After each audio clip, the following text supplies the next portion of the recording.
You tell them, yes, it's still about hope. It is still about change. There are going to be bumps in the road. What difference at this point does it make? If you like your health care plan, you'll be able to keep your health care plan. They're not listening to the concerns of their constituents. You can't change Washington from the inside. Freedom is never more than one generation away from extinction. You place your hand on his Bible.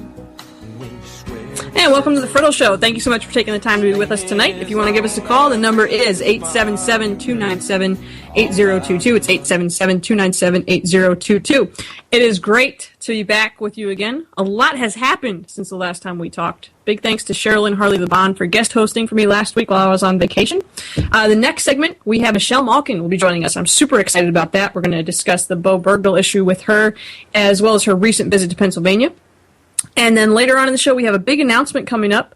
But first tonight, I want to talk a little bit about priorities. You know, last week I was on vacation with my family, and it was absolutely fabulous.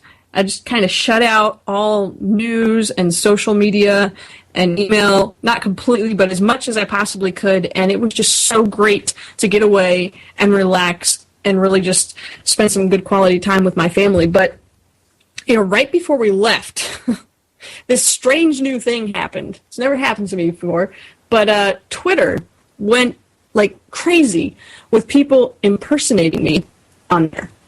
And I spent hours on Friday before we went on vacation reporting these X-rated Twitter sites that were stealing my tweets and my pictures and posting it with my name and different things. And it was not a fun experience, quite frankly, and it really just caused me to take a step back and look at, you know, what I share online and how to protect my family. And honestly, it made me think about, for a little bit at least, even just eliminating all of my public online presence and possibly even giving up the show, if I'm being honest, because, you know, it was not fun. It really was not fun. And I thought about that a lot. But as I thought about it, I realized that if someone is doing this, or was doing it, maliciously, then that would be exactly what they would want to happen. And if it's not malicious, then eventually it'll just go away and we'll move on. But it was somewhat of a struggle, quite frankly. I mean, do you know how easy it would be to step out and just take a step back and just not be engaged in culture and country? And frankly, that's why most people aren't. Most people don't want to be engaged because it is work. And the more engaged you become, the more chance there is for people to come at you, to pick you apart, and just try to hurt you personally, and they will. They will try to do this. And we all see it on large scale every 4 years with the presidential elections, and even every year in local elections. I mean, if you get involved, someone's not going to like you, someone's not going to like what you're doing, someone's going to try and destroy you. So, you know, being involved is not a decision to be made lightly. And you know, those of us who are engaged, we need to stick together, and we need to have a strong support system behind us. You know, what I was going through, it was just peanuts, very little in the grand scheme of things compared to what a lot of other people are experiencing online every day. But, you know, it wasn't fun. And if you're going to be involved, you need to have people who love you enough that they will believe in you no matter what you do, but they will also tell you the truth about yourself and how you're doing and what you're doing, even when that truth hurts, so that you can balance what's legitimate criticism with haters and be able to still tell the difference. So, you know, I just wanted to start out the show tonight by saying, keep your priorities straight. You know what you want in life, but also know what you're willing to give up or compromise to get there and what you're not. And what I'm not willing to compromise is my family. I mean, if you want to steal my online persona, if you want to use my picture on your X-rated profile, you know, I don't like that. But if you're going to take a picture that I posted of my family, that's unacceptable. That crosses the line. I mean, I thought about not posting any more pictures of my family at all on my public sites, and I'm still considering that. But I'm really just working to find a balance, because there are a lot of good people online. I've made incredible connections through Twitter and through social media, and there are really just a lot of people who care. And, I mean, I want you all to be able to be involved in my life and stay in the loop with things that I care about. So, I mean, I'm still working through this. Twitter has suspended a lot of the accounts at this point, finally. But I would ask, if you see anyone tweeting you that is using some form of my name or my handle with a random letter tacked on the end, I'd appreciate it if you just kind of spam block them for me. I'm going through reporting them all to Twitter, but it just goes faster if other people help as well. And I mean, for those of you who really want to keep up with me, I have another new thing that I'm doing. which is a weekly email blast, which contains links to all articles and recent shows that I'm doing and some fun news. And if you get it, you'll also be the first to know what will be happening on my next show as well. So if you want to be part of that, you can sign up on my website at crystalheath.com. But, anyway, I think we want to make a difference in this world. But, this podcast that I'm doing, this online show, it could be gone in a day. In 50 years from now, it's not likely that anyone's going to know of or care in the least about the Friddle Show or what political events I attended or what I wrote or what my opinions were. I mean, they might. But my hope is that while people may forget what I did, people will remember who I was. Not thousands of people, not even hundreds of people. I mean, if they do, that's great. But I want my family to be my priority. I want people, real people, the people that God has put in my life right now to be my priority.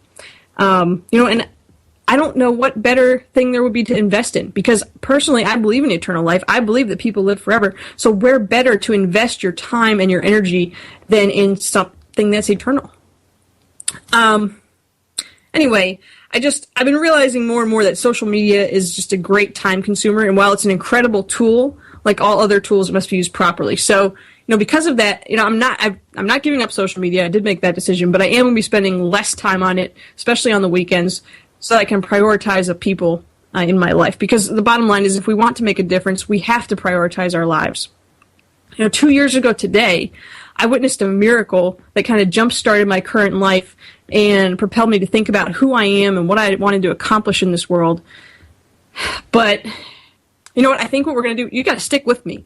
You got to stay with me to the last segment if you want to hear about that, because I do actually want to get to some of the news in this first segment here before Michelle Malkin joins us in just a few minutes. So let's start with the latest from the VA scandal. We had Shinseki. He resigned.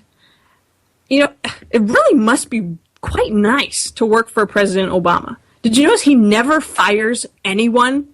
No one. No one gets fired. They get to resign. But so then after Shinseki resigned, the president came out to blame old computers for the VA problems. Old computers. Not his fault. Anything to make everything not his fault. I mean, one could even argue that this prisoner exchange with Bergdahl, which we'll discuss with Michelle Malkin later, that was really convenient timing, wasn't it? I mean, notice how no one is talking about the VA scandal anymore. I mean, no one.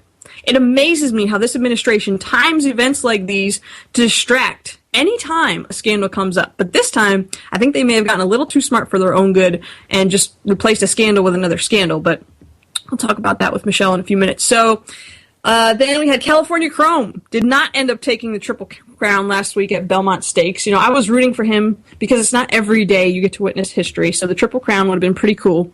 But after the race, his owner had some choice words for other owners about how they should run their horses in all the races and not just the Triple Crown events.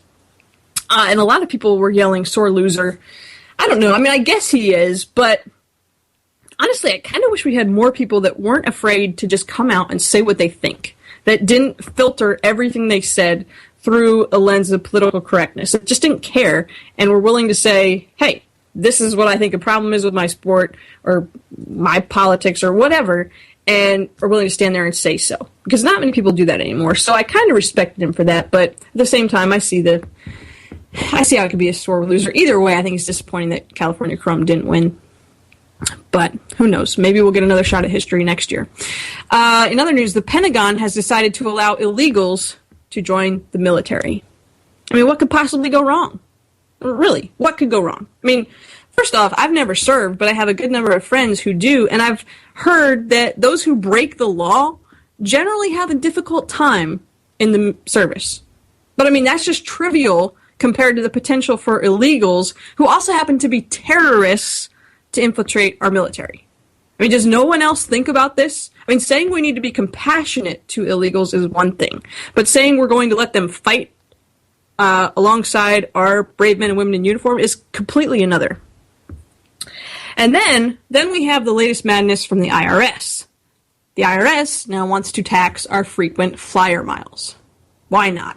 I'm pretty sure they're going to tax the air that we fly through, too. I mean, I don't know about you guys, but I have a pretty good number of frequent flyer miles. I like flying. I like to travel. don't tax my reward miles. I mean, seriously. Remember the Boston Tea Party? That was about taxation without representation on their tea. I mean, more and more, I just feel like we the people, we're not being represented. I mean, personally, I have yet to meet a single person who's like, yeah, man, let's tax the frequent flyer miles because that'll solve our problems.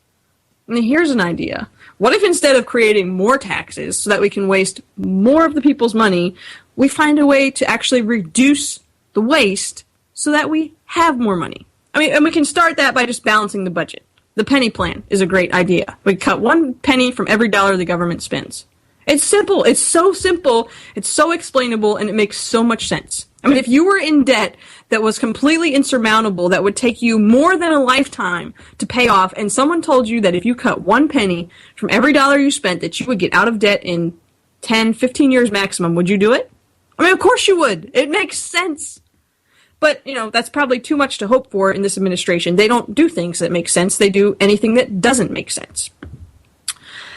And in the latest from the Benghazi scandal, we know that while the White House couldn't determine whether or not to send support to our troops because the conflict was too short, yeah, that's what they have decided to tell us now, is that the conflict was too short for them to determine whether or not we had time to send troops in. Well, how did you know how long the conflict would be for you to be able to make the decision that, well, we can't send anyone because we don't know how long it's going to last? I mean, that's just ridiculous. But we know now that the White House did have time to contact YouTube during the attack. So, get that. We couldn't send help because we didn't know if we had enough time, if it would the conflict would last long enough. So while it's going on, we don't send help, but we contact YouTube. I mean, if this isn't the worst leadership failure in America of my lifetime thus far, I don't know what is. I mean, this is just outrageous. All right, I got to move on.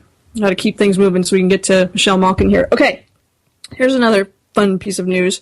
The National Institute of Health was in the news recently. They are spending $200,000 taxpayer dollars, well, almost $200,000, it's like $189 or something, to study how transgender women using social networking sites like Facebook, how that use affects their chances of getting HIV. So we have the president blaming computers for the deaths of our heroes. The National Institute of Health is now trying to see if we can blame Facebook use for HIV in transgender women. I mean, this is ridiculous. And then, just to put, a little icing on this cake of crazy news before we go to the break, we have Gwyneth Paltrow. I really like her as an actress, especially in the Iron Man trilogy. But outside of that, I mean, this woman, good grief, she apparently believes that bad vibes, that can just totally bum out water. Because, water seriously has feelings. That H2O stuff, like, you gotta be nice to your water, man. Because, I'll just quote her. She said, quote, "I am fascinated by the growing science behind the energy of consciousness and its effects on matter. I have long had Dr. Emoto's coffee table book on how negativity changes the structure of water, how the molecules behave differently depending on the words or music being expressed around it." Well, there you go. If you don't like the way your water tastes, maybe you're just not talking nice enough to it. I don't know if y'all want to laugh or cry. I'm not sure what I'm going to do, but you can decide that during this break and stay with us because Michelle Malkin is coming up as soon as we get back. This is the 405 Radio.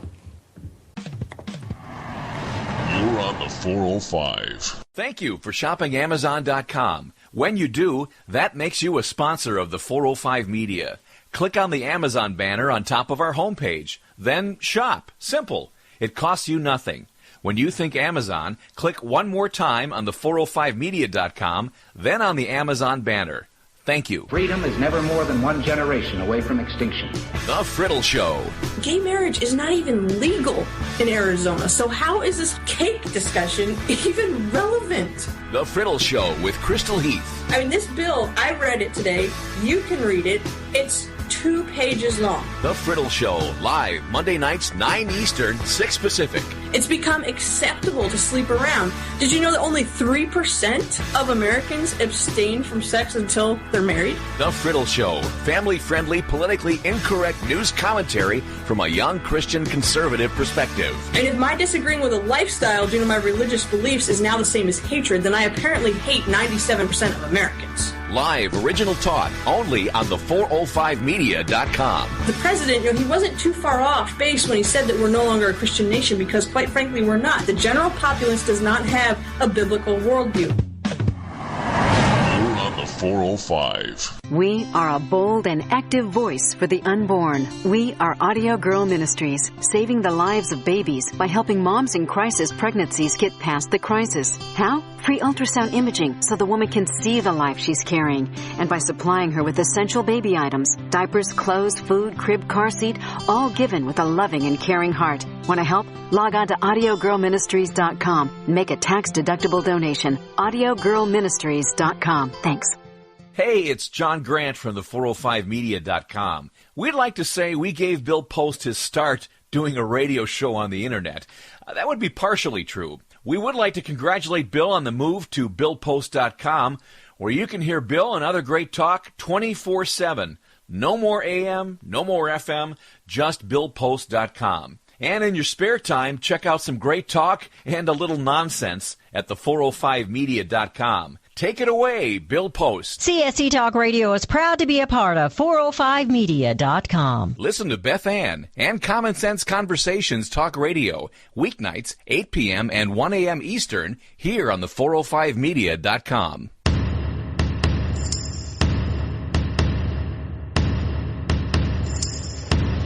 This is Katie Pavlich. You're listening to the 405 Radio. And welcome back to the Friddle Show on the 405 Radio. I am totally honored tonight to have Michelle Malkin joining us. Michelle, thank you so much for everything that you do for our country and for conservatism, and thank you for taking the time to be here with us tonight. Hey, Crystal, I'm so excited to be with you, very glad, and there's a lot to talk about. There is, and I want to discuss the Bowe Bergdahl issue with you, but before we get to that, I'm from Pennsylvania, and I know you were here last week with AFP for a rally at our Capitol. I was on vacation, so I couldn't be there, but I wanted to thank you for coming to our state and for helping bring light to Pennsylvania House Bill 1507, which is Representative Brian Cutler's bill on paycheck protection. Why was this something that you wanted to come out for and support with AFP? Well, I have a lot of connections to this issue. As I told our fellow Pennsylvania activists last week, it's something that I've seen up and close. My mom was a public school teacher in South Jersey, and even before I was really politically active, which really for me didn't happen until I was in college, but I was very aware, even when I was a kid, at how my mom would complain about hundreds and hundreds of dollars of dues being confiscated from her paycheck to pay for liberal democratic politics. That was the NJEA. Same thing, of course, has been happening for decades, and finally, Representative Cutler and so many other really incredible state legislators that you have there who have been pushing this issue and really trying to push the GOP leadership and the governor to be aware of how important this is, not just as a matter of fighting union bosses, but really as a matter of freedom of political speech, because that's what's being squashed here. And it seems to me that in the wake of some big victories on this front in Wisconsin and in Michigan, that Pennsylvania is ripe for this kind of change. And I mean, definitely. If you've got a GOP majority, use it, for God's sakes. True that. Yeah. I mean, Yeah, I mean, I work for the state legislature, and what I love most about this bill is that it's 2 pages. I mean, it's so simple. It's not even 2 pages. It's like a page and a half. And all it really says is that our state government cannot collect union dues. I mean, why is this such a problem for liberals? It's so simple. Yes, isn't it? And, what a taxpayer-friendly way to limit the size and scope of government. One of the the most interesting rejoinders you hear from the other side is, oh, well, it doesn't cost that much money for them to be in this business. Well, if it doesn't cost that much money, well, why aren't you doing it? Why aren't you collecting your own damn dues? Right. And then you can see that the more they protest that it's so negligible, the more it really means to them, because it's a leverage of the state, capital P, capital S, in meddling and mixing public money with private politics. Right. Right, exactly. I mean, someone could not come into our office. I work for a state representative. Someone could not come into our office and hand me a check for my boss's political action committee. She would go to jail. I would lose my job, possibly worse. But that's essentially what we're doing with these unions. Their money is being collected by our state government, and there's really no difference. So while we have, legislators that would go to jail for doing basically the same thing that our state government is doing, we still, are having a problem getting this bill out of committee. But, hopefully it will. It's so simple, it's so easy, and it would be just a great step forward for Pennsylvania. Like you said, we have the majority. We have to use it while we have it, because we don't know how long that will last. So, thank you again so much for coming on that one. All right, I want to move on to the Bowe Bergdahl issue, if we can. And just to summarize for anyone who may have missed that, basically what happened was that the Obama administration released 5 key Taliban leaders in exchange for this former soldier, Bowe Bergdahl, and the president told us that it was our, quote, sacred duty not to leave a man behind, which is why we had to go get him. But since this transaction took place, it's just been one thing after another that hasn't added up. And I'm not even sure where to begin with unraveling this whole situation. I mean, we have his dad speaking Arabic during the Rose Garden announcement, his comrades saying he was a deserter, a traitor, and now there's documentation that he declared jihad and fraternized with his captors. The Pentagon released a statement saying that he was trading 5 4-star generals for a traitor. I mean, Michelle, what do you think? What is really going on here?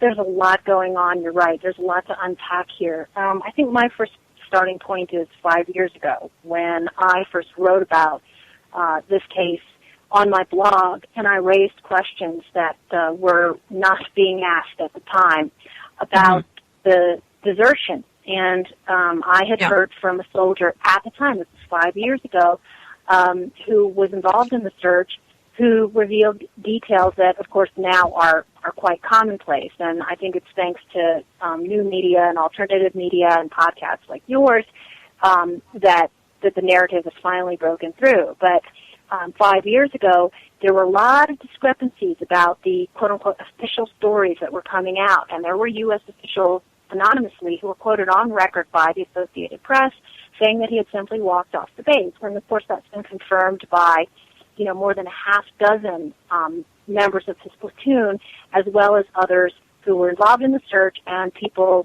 highly placed, who have high sensitive clearance, who've come out and said that. And so one of my columns last week was from yet another soldier who was not able to, go on cable news and show his face because he still has a high position in the military, who I think made a really path-breaking point here, and which Capitol Hill is looking into now, which is it's not just the men who died during the search who gave their lives and who have been dishonored by this raw deal. It's also many soldiers at adjacent combat outposts and forward operating bases whose lives were endangered, and in some cases people who gave their lives because the Taliban knew that they were more vulnerable. Since the ranks were thin, they were all looking out there looking out for Bowe Bergdahl. And my source gave very compelling details about how these honorable men, our bravest and finest, were out there rattling down wells and crawling through tunnels looking for this crap weasel. And pardon my language, that's what he is. And obviously it's compounded by the fact that, as part of the deal, these 5 high, top-ranking, worst of the worst Taliban commanders were set free, and even the commander-in-chief himself acknowledges with a shrug that, they're going to go back doing what they did to get into Gitmo in the first place. Yeah, I mean, imagine that. They didn't love their time in Gitmo so much that they're going to go home and spread love for America throughout their entire culture. I mean, really? Yeah, that's right. All that yoga and meditation time that they had, and some of these Gitmo detainees were given Xboxes and allowed to watch the movies of their choice. So Club Gitmo is its own separate problem here. And the other thing I did last week, too, Crystal, which I think is important, is remind people that there was a forerunner to Bowe Bergdahl that is still on the loose. Somebody who was already charged with the desertion by the military, a man named Wasif Ali Hassoun, who was a U.S. Marine who had sabotaged military investigations because he refused to translate into Arabic any of his own colleagues' questions to suspected jihadis about their Islamic beliefs. And this guy was charged. They brought him back to Camp Lejeune. They let him go on a short trip to go see his family, and he used that occasion to bail. And now nobody knows where he is. And obviously this administration isn't going to do anything about it. No, they're definitely not. It's unbelievable. So, I mean, do you think, was this a political statement? Is this just the first step in emptying out Gitmo? Or, I mean, was there any legitimacy to this whatsoever? No, there was zero legitimacy to it, and I think in part, as I've said, this was a distraction campaign to divert attention away from the deadly VA scandal. Yeah, and this distraction blew up in their faces. I mean, big time. I think that Jonathan Hartz had a really good column in the New York Post where he sort of analyzed the blindness and the tone deafness that led them to make such a decision, even though they knew there were so many people out there that knew the truth. Is it hubris that they thought that the narrative would simply be squashed? I think part of it is they relied on the fact that there were some conservatives out there pounding the drum to bring Bowe Bergdahl home, and unfortunately there were people on our side of the aisle that were not fully informed about the whole story, and that's unfortunate. Right. I mean, I even got criticism from people over the last several months because I wouldn't join this bandwagon. I think that there's a larger message here, particularly on the right, for people who are, instinctively anti-Obama to do their homework before they get on one of these juggernauts, Right, because, you even had politicians last week deleting tweets from months ago where they were, on this bring Bowe Bergdahl home bandwagon. How embarrassing is that? It's supposed to be the left that does the whitewashing, not us. Yeah, no, the whole thing is just such a mess. And so we've gone and we've traded 5 terrorists, essentially, for a traitor. Meanwhile, we have a Marine sitting in a jail in Mexico. Is there any good reason why the president doesn't just stand up to Mexico and say, look, give me back my Marine, period? No red line, no veiled almost threats, just, I mean, is it just that no one respects him enough for him to be able to do that? I mean, it seems like if either President Bush, Reagan, or even Clinton was president and got on there and said, hey, Mexico, I'm not kidding, give me my Marine, we'd have him in a matter of hours. So what is this? What is the problem here? He doesn't really care 2 whits about that Marine. I think that message certainly comes through by his inaction and by his silence. And then there's a larger ideological big picture here, too, which is, he's more interested in allowing as many illegal aliens as possible to cross over into Mexico. He doesn't care about Americans who are on the other side. That's a very good point. Yeah. I mean, do you think the president should be impeached for this? I think he should have been impeached for Benghazi. So, True. This is just one more reason over and above. But if you look at what I consider, and, it's funny, I joke about myself being a corruptologist. If you look at the deadliest of all the scandals since this man took office in 1600 Pennsylvania, the ones that cost lives, it's the Bowe Bergdahl one. I mean, not only the lives that have already been lost, but the lives that will be lost, and he knows will be lost. Right. It's Fast and Furious, it's Benghazi, and then it's the VA scandal. And I think they went into this frenzy and threw the Bowe Bergdahl thing there, on top of everything. But the fact is that the VA scandal is just deepening and worsening, and the blood spatters that are all over this White House are just getting more and more vivid. The news just came out today of the tens and tens of thousands of people who have been waiting for months to get on their first visit, and the Inspector General really is just getting started. So, what next is, what other, I think that's the thing I fear is that, maybe he will feel desperate enough to try and bring the Marine home from Mexico, but at what cost? He's willing to trade 5 Taliban for this loser Bowe Bergdahl. Oh my goodness! It just strikes fear into my heart. That's an excellent point. That is an excellent point. I think that's a great summary of that entire scenario. We're coming up on a break, but before I let you go, I wanted to ask you, you've become an icon in the conservative movement, and for great reason. I mean, you're inspirational, you're super smart, you're a best-selling author, but how did you get to where you are today? I mean, to quote a little bit of liberal stupidity for a second, I mean, how did you go from being, quote, just a blogger to being a national figure? I think a huge dose of faith and a huge dose of hard work, a little bit of luck here and there, I think. But behind it all, and I think that this is the case, whether you're a national pundit or whether you are a successful local activist, that, nothing is worth doing unless you believe in what you're saying and doing and what you're acting on. And I feel that has really carried me. I feel so blessed, to have achieved as much as I have, and I give, all credit and glory to God and my parents and my family for, supporting me every step of the way. But, the minute that you lose some sense of authenticity and principle about what you're doing, I think it becomes transparent. You may be able to sort of ride on fumes for a long time and fool people, but ultimately the truth always outs, doesn't it? Yeah. I think what's been gratifying for me over the course, particularly of my social media and internet career, is, and I tell people this all the time, wherever I go, it doesn't matter what station you start out in life. I mean, it's because we live in America and we live in a society that is still mobile, that still affords people opportunity if they want to work. I mean, I've seen bloggers who've made it, into the big time, starting out in, completely different careers and never thinking that they could make it. So here's my American Dream speech for it. In miniature, anyway.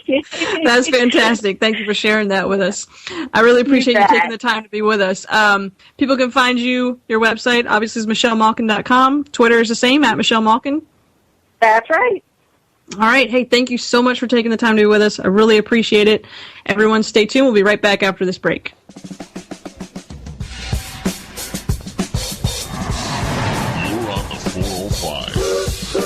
Thank you for shopping Amazon.com. When you do, that makes you a sponsor of the 405 Media. Click on the Amazon banner on top of our homepage. Then shop. Simple. It costs you nothing.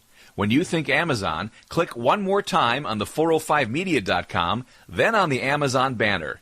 Thank you. Voces Latinas. Rubio has a 100% rating from AFP. He has like a 97% rating from Heritage. He votes wildly conservative, more conservative than 98% of senators on 98% of the issues. Why fire Rubio over one issue?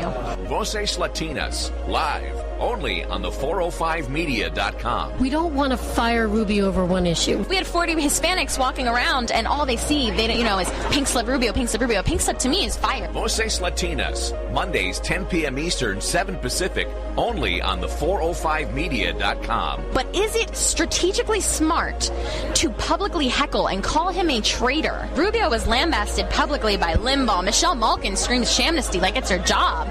I mean, shamnesty. Air your grievances differences with Rubio all you want, but I can't help it when I work with the Latino youth community trying to make them conservative, bring them to the conservative movement, and they're all like, well, Rubio's the only one that cares about us, and they hate him. They yell shamnesty at him. You're on the 405. Off the grid. And he's also the only person I've ever seen that could write, my dog just rolled over on Facebook and get like 62 likes. I'm also, just a correction, I'm the best looking person in social media, too. Off the grid with Matt Hochman and Beckett Adams. You have men in the United States Army running for cover and hoping the police show up. You know, the base is a soft target that's filled with brave Americans, but they got their hands tied. I'm sure the jihadists completely consider it a soft target. It's like a shopping mall, or like you said, a school. It's probably worse than a shopping mall, because at least here in Arizona, you're allowed to carry. In several of these shootings, Jared Lautner in Arizona, the Sandy Hook shooting, a number of these shootings always involve somebody who was desperately unhealthy in the head, but for some reason the argument always turns into, get away from my gun. What can we do to maybe help people like this? Wednesdays, 9 p.m. Eastern, 6 Pacific, only on the 405media.com. You're on the 405. This is Tammy Jackson inviting you to join me on The Tammy Jackson Show every Tuesday night at 7 p.m. on the 405media.com. Put down that remote and tune into the show that covers politics, guns and the Second Amendment, religious liberty, sanctity of life, the military, and more. I host newsworthy guests and work hard to be a conservative radio show that is not like all the others. So save Tuesday nights at 7 p.m. Pacific from me, Tammy Jackson, on the 405media.com. The 405 Media is on Blurt. Check out our homepage, the405media.com. Click on the Get Blurt banner, then install on your smartphone or tablet. Get audio alerts from the 405 Media on upcoming programs and events. Blurt and the 405media.com.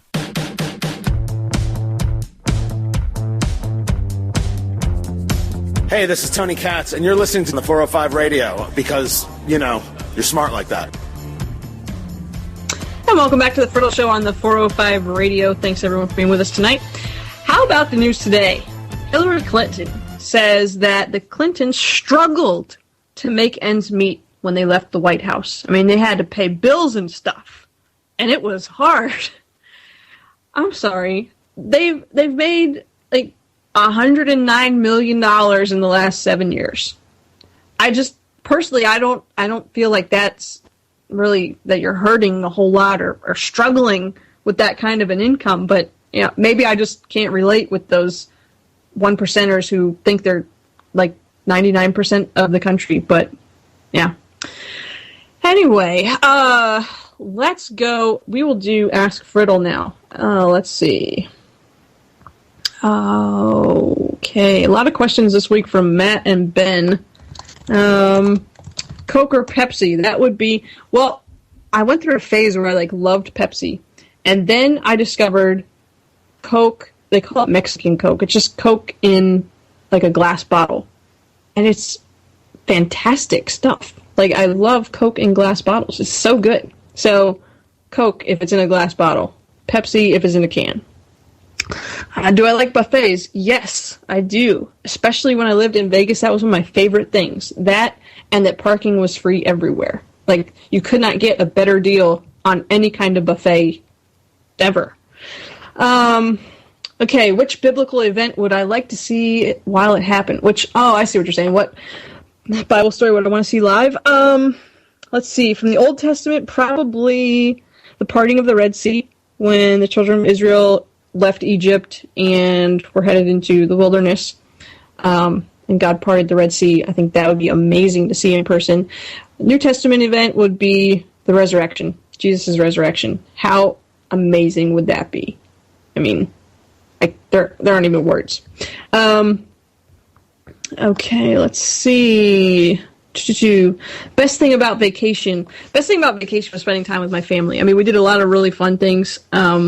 This year we did something we hadn't done as a family before, which was we went jet skiing, which was super cool.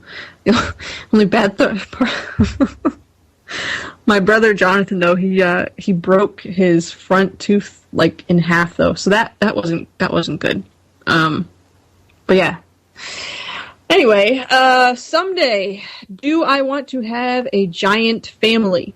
If you mean do I want to have a family of giants? No. But if you mean, do I want to have, would I like to have a lot of children? Yeah. I mean, I love kids. I would have, I'd be willing to have as many kids as God, wanted to give me, whether that be 1, whether that be 10. I think all children are a blessing and a gift. So, yeah, I'm cool with having a bunch of kids, but, we have to do things in order. Husband first, then kids. No husband, no kids. So, we'll see about that. What do I do when I get tired of politics? I don't really ever get tired of politics, but I guess some things I do just for fun and to relax. I like skiing. In the winter, I love to go skiing. Summer, I like swimming. I like tennis, but I can't ever find anybody to play it with me. Is there a language that I would like to learn? Yes, Spanish. I took Spanish for 5 years in high school, and I still, I can ask you where the bathroom is, and that's about it. So I think that I need to improve on that skill at some point. How do I expect the Senate to look next year? I expect the Senate to be red. I think that we will take the Senate. I don't think that we will have a huge majority, but I could see us having a 1, 2, maybe 3 seat advantage. Which dog breeds would I like to own someday? Golden Retrievers. I love Golden Retrievers. I grew up with Golden Retrievers. I think that Goldens are just fantastic. Would I enter a food eating contest or a cooking contest? Here's the thing about contests, all right? I'm a pretty competitive person. So if I was going to enter a contest, I would want to be fairly certain that I'm going to win, or at least get a medal or a ribbon or a gift certificate or something. So as far as a food eating contest, I don't think I could win a food eating contest, so I probably wouldn't enter it. A cooking contest, once again, I'm really not sure I could win a cooking contest, so I don't know if I would enter that, unless I was entering somebody else's food. All right. Here's one from Daryl. Do you think if you use the sad puppy face, you could convince Natalie, not your Herbert Trouble Kid, to go to CPAC in 2015? I don't know, but I definitely hope that she is able to come. I would really love to have her there, and actually, I'm hoping to get her as a somewhat regular contributor coming up later this summer. From Skylar, Return to 1776. How does one deal with libertarians? Oy vey. Well, here's the thing. That's a pretty broad question. I think one deals with libertarians the way that one would deal with Republicans or with Democrats. Just because they have the label libertarian does not necessarily mean that they're a crazy libertarian or that they're a conservative libertarian. Just like, just because somebody's a Republican doesn't mean they're not a conservative, nor does it mean they're a rhino. So I think that with libertarians, like anyone else, you take them on a case-by-case basis, you find the common ground that you have, and you go from there. Because if you start with, things that you disagree on, then you're never really probably going to be able to come back to areas that you do agree on. So find the common ground, work out from there. Sean Hannity's hair wants to know if his wife is going through life changes because he says she's crazy and unbalanced. I don't know. You retweet this question, Hare. Send it over to Ask Amelia Hammy. Put it in her column and see what she does with it. I'm going to agree with whatever she tells you. That's my non-answer answer. All right, so big news, guys. The Friddle Show is leaving Monday nights on the 405. We are moving starting next week. You can catch me every Tuesday night at 9 Eastern Time. And then we are adding Wednesday night as well. So I'll be on Tuesday and Wednesday, still here on the 405 at 9 Eastern, Tuesdays and Wednesdays, starting next week. No more Mondays. I'm switching my Monday slot with Off the Grid. Matt Hochman and Beckett Adams have been on Wednesday night at 9. They'll be on this Wednesday night at 9. But then starting next week, we're switching. So then they'll be on Monday nights at 9. I'll be Tuesday and Wednesdays at 9. So I'm really looking forward to that. Tuesday shows, we're going to run basically the same format as my Monday shows have been. Wednesdays, we're going to change things up a little bit. I'll probably have more regular guests that'll work more like a co-host than a guest. So that'll be fun. You know, we got Sean Hannity's Hair is going to come on with us regularly. Sherilyn Harley LeBon, who guest hosted for me last week. Pennsylvania Representative Brian Cutler is probably going to come on as a regular as well. We have comedian John Christ. He's going to come on Wednesday nights. And then Allie, if you're on Twitter, you might know her, Liberty Bell 38. And then I'm also working on Natalie, Let Not Your Heart Be Troubled Kid, to get her as a guest host for some of those Wednesdays as well. So it's exciting. I'm excited about it. It's going to be lots of fun. Wednesdays I'm especially excited about because it's going to be something new and different. So it'll be great. You know, I won't have to be like, I missed these 3 topics on Monday night, because I'll have an extra night that we can then cover them. So I'm really looking forward to that. So make a note for next week. Next week I will not be here Monday night. I'll be here Tuesdays and Wednesdays. All right. We're going to take a break. When we come back, we're going to wrap it up. I'm going to tell you about that miracle that I mentioned that was 2 years ago that changed the way that I look at life. So stay with us. We'll be right back. You're on the 405. Thank you for shopping Amazon.com. When you do, that makes you a sponsor of the 405 Media. Click on the Amazon banner on top of our homepage. Then shop. Simple. It costs you nothing. When you think Amazon, click one more time on the 405media.com, then on the Amazon banner. Thank you. Freedom is never more than one generation away from extinction. The Friddle Show. Gay marriage is not even legal in Arizona, so how is this cake discussion even relevant? The Friddle Show with Crystal Heath. I mean, this bill, I read it today. You can read it. It's 2 pages long. The Friddle Show, live Monday nights, 9 Eastern, 6 Pacific. It's become acceptable to sleep around. Did you know that only 3% of Americans abstain from sex until they're married? The Friddle Show, family-friendly, politically incorrect news commentary from a young Christian conservative perspective. And if my disagreeing with a lifestyle due to my religious beliefs is now the same as hatred, then I apparently hate 97% of Americans. Live original talk only on the 405media.com. The president, he wasn't too far off base when he said that we're no longer a Christian nation, because quite frankly we're not. The general populace does not have a biblical worldview. You're on the 405. Hey, it's John Grant from the 405media.com. We'd like to say we gave Bill Post his start doing a radio show on the internet. That would be partially true. We would like to congratulate Bill on the move to BillPost.com, where you can hear Bill and other great talk 24/7. No more AM, no more FM, just BillPost.com. And in your spare time, check out some great talk and a little nonsense at the 405media.com. Take it away, Bill Post.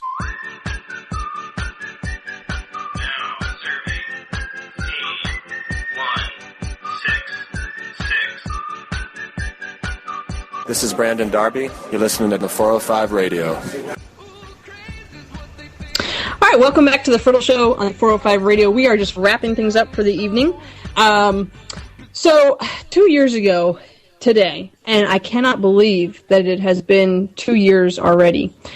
But, you know, if you know me from my calling into Sean Hannity's show, then you have probably heard him tease me about diving into a kiddie pool. And it was 2 years ago. I was living in Nevada, and I was attending a pool party that my church was hosting. So I got there early. I usually get places early because I like to be early. I even got lost on the way there, and I was still early. But, so I was the first one, like, within my age group that arrived. So I get there, and sitting under the porch is all the, like, chaperone-ish type people. You know, we're talking 40, 50, 60s plus, right? And then there is the pool, where, you know, everyone in the pool is probably under the age of, 14, 13. Being the mature person that I am and having these two choices, I gave the adult section about 5 minutes of my time before I decided that the kids looked like they were having way more fun, so I was going to go swim with the kids. So, I don't know how many of you live out west or east or whatever, but I grew up on the East Coast. In the East Coast, our pools are like this clear aqua water, like you can see to the bottom. In Nevada and out west, I found that a lot of the pools are like this dark, deep blue water. Like you can't see to the bottom. Apparently it has something to do with preventing algae buildup. Like they put this dye in the water, I guess. I don't know. But you couldn't see to the bottom of this pool. But anyway, they had this waterfall structure on the side of the pool. And so we're down there swimming and playing and stuff. And these kids started jumping and flipping off this waterfall. And I, of course, I thought that was fabulous. And so I asked these kids that lived there, they lived at this house, we're still waiting for other people to come. I was like, well, how deep is it? How do you guys like dive off of there and you do flips and stuff all the time? They're like, oh yeah, it's 12 feet. We do this all the time. Da da da da da. Well, Ronald Reagan said, trust but verify. I trusted these kids, but I did not verify their statements with the knowledgeable adults that were up, sitting by the house. So I did a couple flips off the thing, and then I dove off the thing, and everything was good. But I wasn't real pleased with my form, so I was like, I'm going to dive again. So I go up there, I dive again, like perfect form. I hit the water beautifully. I was congratulating myself on my beautiful dive, and then, bam, my head makes contact with the bottom of the pool. And, I was a lifeguard for like 6 summers. And at the time I was in Vegas, I was working for a gentleman who was a quadriplegic. And we would get emails from families all the time, that had accidents, where people were paralyzed, and it was tragic. So, but I was dealing with this kind of thing on a pretty regular basis. And having been a lifeguard, I know that you don't hit your head, you don't dive into a pool and hit your head and have good things happen. So, as soon as I made contact, I could not believe it. Like, I was like, I can't even describe that moment. Like, that was one of the scariest moments of my life, because I thought, what on earth did I just do? How stupid can I possibly be? And then when that moment passed, I realized that regardless of how stupid I was, I needed to try and get to the surface to see if I was still capable of moving all my limbs and breathing and thinking. So I swam to the surface, I got to the top, I realized that I could move my arms, I grabbed onto the side of the pool, and then I started asking myself all the questions that lifeguards are supposed to ask people that just hit their head on the bottom of the pool, to see if there's a concussion. I'm asking myself, do I know who I am? Do I know where I am? Do I know who my family is? And I realized that I knew the answers to all these questions, so I knew that I was, at least in decent shape, moved my feet, moved everything, and I was like, okay, I'm good. Meanwhile, I'm sure that was only like, maybe 30 seconds, but it felt like an eternity. But within, a moment of my coming up, one of the gentlemen that was sitting up under the house, one of the older guys, he had to be 70 years old.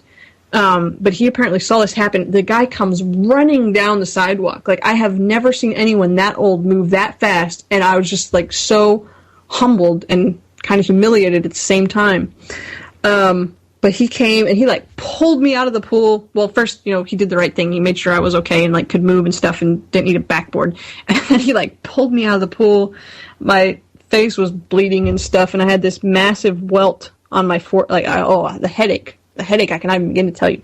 But they said I had a golf ball knot on my forehead, and but, I thought, I'm fine. So I wouldn't let them take me to the ER for several hours, but eventually we did end up going. And I had compressed my spine. I had a concussion. But really, beyond that, and having to spend, 4 or 5 days in a dark room because I wasn't allowed to do anything. I wasn't allowed to think anything because you're supposed to let your brain recover from something like that. Beyond those 4 or 5 days that I spent just giving my brain a rest, I really was okay. And to me, that was a miracle. The fact that I was able to dive in a pool, hit my head on the bottom of the pool, and come out still able to walk, to run, to jump. God was very merciful to me. I don't know why, but I know that he was, because that shouldn't happen. That doesn't happen. People's lives are changed every day because of that. And so in those 4 days that I spent, lying on my back in the dark, I thought a lot about my life. And, if I had come up from that pool not able to walk or to write or, whatever else, what is it that I would have wished that I would have done before that had happened? What is it that if I was blessed to come away from that one, fine, but what if the next day I was in a car accident and I that was the end? What would I have wished that I had done? And it was at that point that I really just took a hard look at my life and what I was doing and what I wished that I would do and accomplish, which actually led to my turning my dissertation into a book. God and Government came about as a result of that because I wanted my family to have that. They had asked me to turn it into a book. And so I did that for them, not so much for other people. I appreciate anybody else that buys it, but I really did that because it was something that they had asked for, something that my friends had wanted, and so I created that for them. And then I started blogging a lot more, which eventually actually led to this podcast. So, God was able to take a life event that could have and really probably should have been tragic from worldly perspective and turn it into giving me a chance to really just evaluate my life and where I was going. And I just want to encourage you, before you get to a point like that, look at your life now. Look at your life before something happens. Figure out what it is that you want to do. Figure out what it is that you were put on this earth to accomplish, and then work every day to do what you love to accomplish your goals. And so that's my little miracle story about priorities. And that's all I have to say about that. If you want, I'll post a link that has the whole story. I wrote it up the day after it happened, and there's a little picture of me with a banged up face from a few days later once I was able to actually hold a camera. But so that's it. I got to wrap things up for the evening. Remember, next week we're back Tuesdays and Wednesdays at 9 Eastern Time. And this Saturday, if you're anywhere in or around Central Pennsylvania, join us. My nonprofit that I work with, the Fatherless Cry, we're having a 5K. We're running to raise money for an orphanage in Wellington, Sierra Leone, West Africa. It's a fantastic cause. I'll tweet a link to that as well later. So thank you for joining us tonight. I hope everyone has a great week. And remember, freedom is never more than one generation away from extinction. Good night, everyone. My sweet summer's gone. She left me here with sand in my bed. She played me all night long, but I do it all over again. Whoa. My sweet summer's gone, and on my mirror she made it clear her lipstick can't be wrong. My summer, my sweet summer is gone. My sweet summer is gone.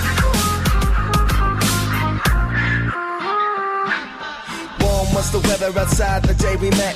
Blue was the color of skies the day she left. Short was the time we had, it was the best. Cause long were the nights we spent with no rest. I met her on a Friday, she left on a Monday. Wrote me a letter, said she hoped to see me someday.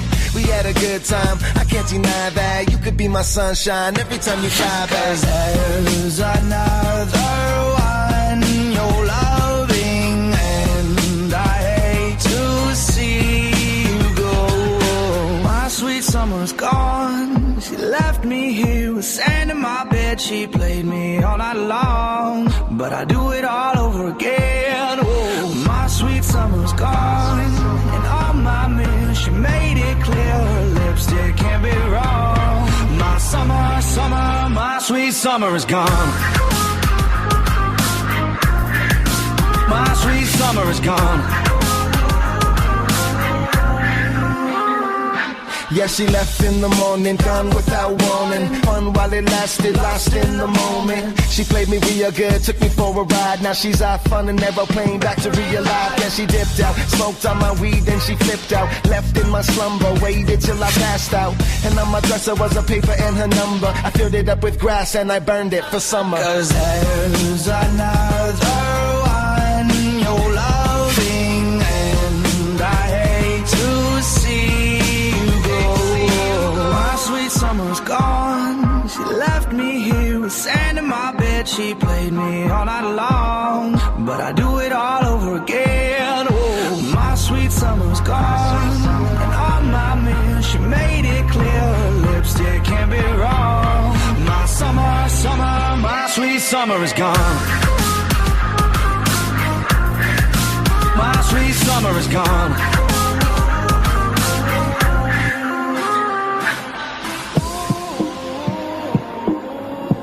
Left like a midnight thief.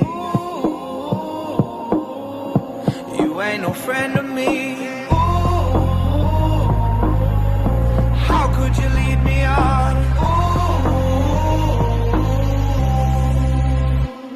Now my sweet summer is gone. My sweet summer is gone. Now my sweet summer is gone. My sweet summer is gone. Now my sweet summer is gone.